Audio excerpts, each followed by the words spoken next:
आज हम बौद्ध धर्म के दो महत्वपूर्ण संप्रदायों हीनयान और महायान की मान्यताओं के बीच पाए जाने वाले अंतरों के बारे में हम चर्चा करेंगे। पिछले वीडियो में हमने बौद्ध धर्म में विभाजन और विभाजन के फलस्वरूप उत्पन्न हुए विभिन्न संप्रदायों के बारे में जाना था। तो हम शुरुआत करते हैं। देखो, बौद्ध धर्म के दो महत्वपूर्ण संप्रदाय हीनयान और महायान। इससे पहले और भी ज़्यादा संप्रदाय थे, लेकिन समय के साथ उनके मानने वाले अनुयायियों की संख्या कम होती गई और बाद में दो ही संप्रदाय महत्वपूर्ण रह गए, और वो थे हीनयान और महायान। तो हम आज देखते हैं कि इन दोनों संप्रदायों की मान्यताओं के बीच में क्या क्या अंतर है। तो इनके बीच में जो पहला अंतर है वो ये है कि हीनयान बुद्ध के उपदेशों पर आधारित है। ये प्राचीन और मौलिक बौद्ध धर्म है और बौद्ध धर्म में किसी भी परिवर्तन का घोर विरोधी है। मतलब ये हीनयान जो संप्रदाय है, ये मौलिक संप्रदाय है, बौद्ध धर्म का मौलिक संप्रदाय है, और ये महात्मा बुद्ध द्वारा दिए गए उपदेशों को अक्षरशः पालन करता है। मतलब उनमें किसी प्रकार के परिवर्तन का विरोध करता है। जबकि महायान उदार और प्रगतिशील है, इसलिए इसने बौद्ध धर्म में अनेक नए विचारों का समावेश किया है। जबकि महायान वो बौद्ध धर्म के मौलिक धर्म से ही उत्पन्न हुआ है, और समय के साथ उसने अपनी मान्यताओं में भी बदलाव किया है। तो इस प्रकार ये थोड़ा उदार है अपनी मान्यताओं के बारे में, जबकि हीनयान वो अपनी मान्यताओं के बारे में अडिग है। अब दूसरा जो अंतर है वो है हीनयान निर्वाण का छोटा मार्ग है और महायान निर्वाण का बड़ा मार्ग है। मतलब हीनयान निर्वाण का छोटा मार्ग कैसे है?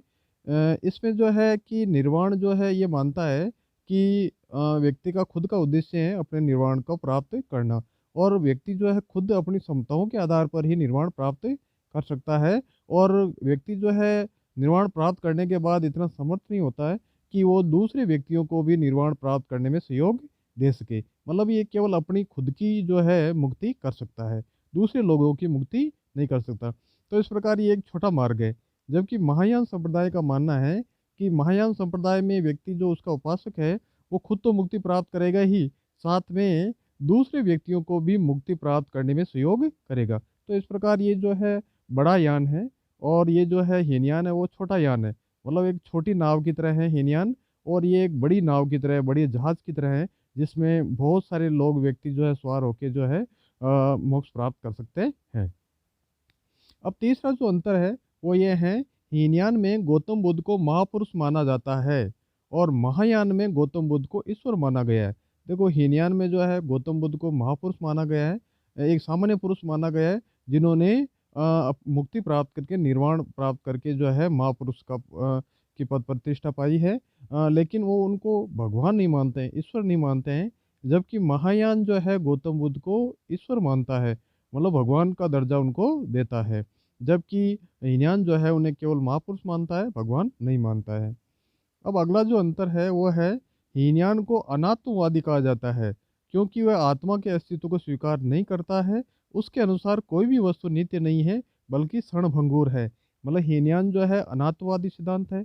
और हमने देखा था कि महात्मा बुद्ध वो भी अनात्मवादी थे। वो आत्मा के अस्तित्व को स्वीकार नहीं करते थे। उनका मानना था कि जगत की जो प्रत्येक वस्तु है क्षणभंगुर है और उसमें परिवर्तन होता रहता है, और जैसे ही मृत्यु के बाद में जो आत्मा होती है, जो चेतना होती है, उसका भी अंत हो जाता है। लेकिन जो महायान है वो आत्मा की सत्ता में पूर्ण विश्वास करता है, और उसका मानना है कि आत्मा का अस्तित्व है, और अगर आत्मा नहीं होती तो मोक्ष किसे प्राप्त होगा। तो मोक्ष प्राप्त करने के लिए, निर्वाण प्राप्त करने के लिए जो आत्मा का होना जरूरी है।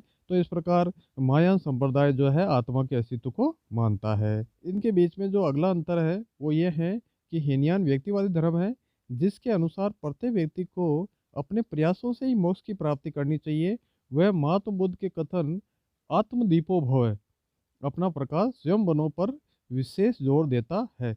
मतलब हीनयान के अनुसार व्यक्ति में इतनी ही सामर्थ्य है कि वो खुद की मुक्ति प्राप्त कर सके, खुद निर्वाण प्राप्त कर सके, और उसे किसी दूसरे की सहारे की जरूरत नहीं पड़ती है निर्वाण प्राप्त करने में।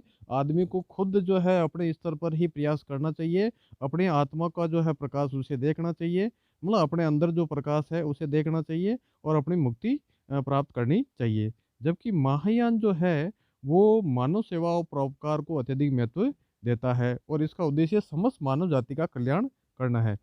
मतलब इसमें जो है वो व्यक्तिवादी धर्म नहीं है हीनयान की तरह। मतलब वो जो है मुक्ति प्राप्त करने के बाद भी जो है मानव सेवा का उद्देश्य रखता है और ज़्यादा से ज़्यादा व्यक्तियों को निर्वाण की प्राप्ति का जो उद्देश्य है वो प्राप्त करने में सहयोग देना चाहता है। जबकि हीनयान जो है व्यक्तिवादी धर्म है, वो केवल अपनी व्यक्तिगत मुक्ति तक सीमित है। अगला जो अंतर है वो ये है, हीनयान एक अनिश्वरवादी धर्म है जिसमें ईश्वर का कोई स्थान नहीं है। यहाँ बुद्ध के उपदेशों, भिक्षु जीवन, तपस्या को ही विशेष महत्व दिया गया है। मतलब हीनयान जो है ईश्वर के अस्तित्व को स्वीकार नहीं करता है, वो अनिश्वरवादी है। वो कार्यकारण सिद्धांत को मानता है और प्रकृति की प्रत्येक वस्तु जो है इसी नियम के आधार पर चलती है, न कि ईश्वर के द्वारा संचालित होती है। और लेकिन जो महायान संप्रदाय है वो ईश्वर के अस्तित्व को मानता है और वो जो है उन्होंने महात्मा बुद्ध को भी ईश्वर माना है और महात्मा बुद्ध की जो है उन्होंने ईश्वर मान के उनकी मूर्तियां बना के उनकी उपासना की है। और उनका मानना है कि बुद्ध जो है प्राणियों के कल्याण के लिए जो है पृथ्वी पर अवतार लेते हैं। तो इस प्रकार इसमें अवतारवाद का समावेश हो जाता है जो ब्राह्मण धर्म की देन है। ठीक है। और ईश्वर को ये मानने लगता है। अब अगला जो अंतर है वो ये है कि हीनयान का साहित्य पाली भाषा में है। हीनयान का जो साहित्य था पाली भाषा में है। और हमने देखा था कि महात्मा बुद्ध ने जो है अपने उपदेशों का जो माध्यम है वो भी पाली भाषा को चुना था। ठीक है। लेकिन महायान जो है वो उसका जो साहित्य है वो संस्कृत भाषा में है। बाद में महायान में जो ग्रंथ लिखे गए हैं वो संस्कृत में लिखे गए हैं। अब हम बात करते हैं अगले अंतर की। अगला जो अंतर है, हीनयान का उद्देश्य अहर्त पद की प्राप्ति है। जो मानव अपनी साधना से निर्वाण की प्राप्ति करते हैं वह अहर्त कहलाते हैं, लेकिन निर्वाण की प्राप्ति के बाद उनका पुनर्जन्म नहीं होता है। मतलब जैसे पहले मैंने बताया था कि हीनयान का उद्देश्य क्या है, अहर्त पद की प्राप्ति। मतलब कोई भी व्यक्ति साधना तपस्या करके अपने कठोर नियम कायदों का पालन करके जो है अहर्त पद प्राप्त कर लेता है। ठीक है। और अहर्त पद प्राप्त करने के बाद उसे मुक्ति मिल जाती है, उसका निर्वाण हो जाता है और निर्वाण के बाद वो जन्म मरण के बंधन से मुक्ति हो जाता है। लेकिन महायान के अनुसार महायान का आदर्श क्या है, बोधिसत्व। और बोधिसत्व जो है मोक्ष प्राप्ति के पश्चात भी अन्य प्राणियों की मुक्ति के लिए निरंतर पुनर्जन्म लेते रहते हैं। उनका उद्देश्य अन्य प्राणियों की जो है मुक्ति में सहयोग करना है। जबकि हीनयान के अनुसार व्यक्तिगत अपनी मुक्ति प्राप्त करना है। जबकि महायान के अनुसार दूसरे व्यक्तियों को भी उनकी मुक्ति में सहयोग करना है। अब अगला अंतर जो है, हीनयान में स्वार्थपरकता दिखाई देती है जबकि महायान में परमार्थ और लोक हित की भावना दिखाई देती है। भाई ऊपर जो ये स्पष्ट हो चुका है कि हीनयान जो है व्यक्तिवादी धर्म है और उन्हें केवल जो है उसके जो अनुयायी है उनको केवल अपनी मुक्ति से मतलब है। बाकी जो है दुनियादारी से उसे कोई मतलब नहीं है। प्रत्येक व्यक्ति को जो है अपनी मुक्ति के लिए अलग से प्रयास करना पड़ेगा। वो जो है उन उन दूसरे व्यक्तियों की मुक्ति में किसी प्रकार का सहयोग नहीं दे सकते। लेकिन महायान का मानना है कि हम जो है मुक्ति प्राप्त करने के बाद दूसरे लोगों की मुक्ति प्राप्त करने में सहयोग दे सकते हैं, उनका हित कर सकते हैं। अब अगला जो है, हीनयान के प्रमुख संप्रदाय वैभाषिक और सौत्रांतिक है। मतलब हीनयान में जो दार्शनिक संप्रदाय उदित हुए बाद में वो वैभाषिक और सौत्रांतिक थे। जबकि जो महायान में जो है जो संप्रदाय उदित हुए वो माध्यमिक या शून्यवाद और योगाचार या विज्ञानवाद थे। ठीक है। तो इनमें संप्रदायों में अंतर है। अब अगला जो अंतर है कि बौद्ध धर्म का हीनयान जो संप्रदाय है वो लंका, ब्रह्मा, श्याम आदि देशों में प्रचलित है। मतलब बौद्ध धर्म का जो हीनयान संप्रदाय है वो हमारे पड़ोसी देश लंका, ब्रह्मा और श्याम तक सीमित है। जबकि बौद्ध धर्म का जो महायान संप्रदाय है वो चीन, जापान, कोरिया आदि देशों में प्रचलित है। तो इस प्रकार ये हीनयान और महायान संप्रदाय में जो ये बड़े बड़े अंतर है, इनके बारे में हमने आज देख लिया है। मुझे आशा है कि आपको ये समझ में आ गया होगा। धन्यवाद।